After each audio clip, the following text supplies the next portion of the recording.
The $200 billion engineering mistake right now.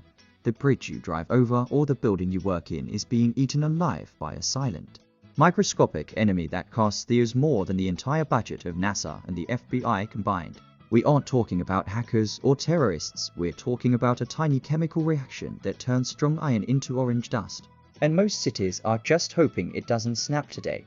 The invisible war in your backyard. Imagine walking into a bank and seeing $6,000 being thrown into a paper shredder every single second. That is exactly what is happening to the United States economy because of rust. If you add up the damage to our bridges, our planes, our pipelines, and our ships, the bill comes out to over $400 billion a year. In just the engineering and infrastructure sector alone, we are looking at a $200 billion disaster that we've known about for a century, but haven't been able to stop. By the end of this video, you're going to understand why the very metal that built the modern world is also its biggest weakness. We're going to look at the secret chemistry that turned skyscrapers into death traps and why some of the most famous engineering accidents in history weren't accidents at all, they were just math problems that we ignored until it was too late. Why metal actually hates us. To understand the mistake, we have to understand what iron actually is.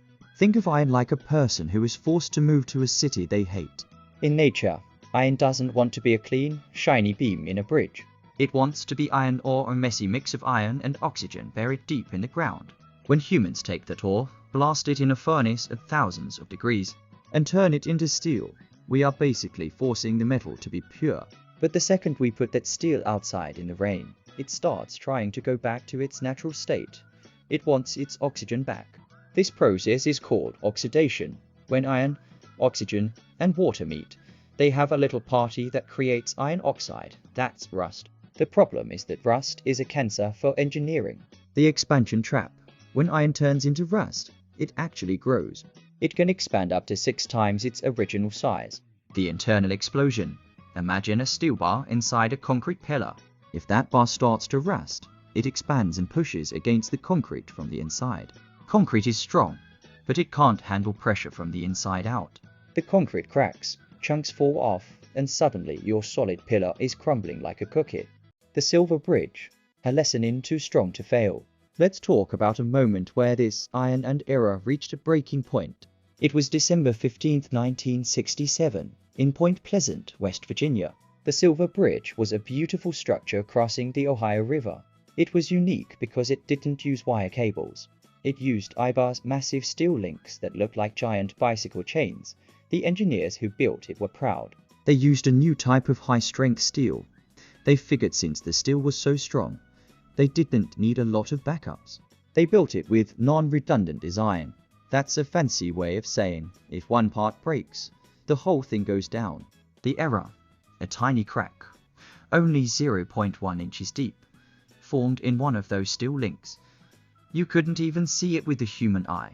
The result, because of the cold weather and the heavy Christmas traffic, the tiny crack weakened by years of rust and stress finally snapped. In less than 20 seconds, the entire bridge folded into the icy river. 46 people lost their lives. All because of a tiny bit of corrosion and a design that didn't have a plan B. And this wasn't a freak accident. It was a predictable failure of metal trying to go back to the earth, the $200 billion price tag. You might wonder, if we know it's happening, why don't we just fix it? This is where the money comes in. Maintenance isn't sexy. No politician gets a statue for painting a bridge so it doesn't rust. They get statues for building new things. But the numbers are terrifying. The US Infrastructure Report Card. The American Society of Civil Engineers regularly gives the US a D or C grade. The bridge problem. There are over 600,000 bridges in the US. About 42,000 of them are considered structurally deficient. That doesn't mean they will fall tomorrow, but it means they need serious help. The daily risk. Millions of Americans drive over these deficient bridges every single day without realizing that the steel inside is slowly turning into orange powder. The modern mistakes we are still making. You'd think we would have learned our lesson by now. But we are still making huge mistakes. Take the San Francisco-Oakland Bay Bridge. During its massive reconstruction, they found that high-strength bolts were snapping because of hydrogen embrittlement, a cousin of rust that happens when metal gets wet and stressed. Replacing those bolts cost millions and delayed the project for years. Why did it happen? because we try to push the limits of the metal without fully respecting how much nature wants to destroy it. Then you have the skyscraper problem. In cities like New York and Chicago, many older buildings use steel frames. If the skin of the building leaks, which they often do as the aged water hits the steel, this causes brick squeezing. The rusting steel expands, pushes the bricks out, and suddenly you have 10-pound bricks falling from the 40th floor onto the sidewalk. Can we actually solve it? Engineering isn't just about building stuff. It's a constant fight against time. We have tools to fight back, but they aren't perfect. Galvanization. This is like giving the metal a sacrificial shield. We coat steel in zinc. The oxygen attacks the zinc first, leaving the steel alone, but eventually, the zinc wears out. Weathering steel. You might have seen bridges that look like they are already rusted. This is cordon steel. It's designed to grow a stable layer of rust on the outside that actually protects the inside. It's like a scab that prevents a deeper wound. But even this fails if there is too much salt or water. Stainless steel. It's great, but it's incredibly expensive. To build every bridge out of stainless steel would cost trillions, not billions. The human error factor. At the end of the day, the error in iron and error is usually human. We build things and then forget about them. We assume that because a bridge stood for 50 years, it will stand for another 50. But rust is patient. It doesn't sleep. It doesn't take days off. It eats away at the joints and the bolts while we sleep. Every time a city decides to save money by skipping a paint job or delaying an inspection, they are basically gambling with physics, and physics never loses.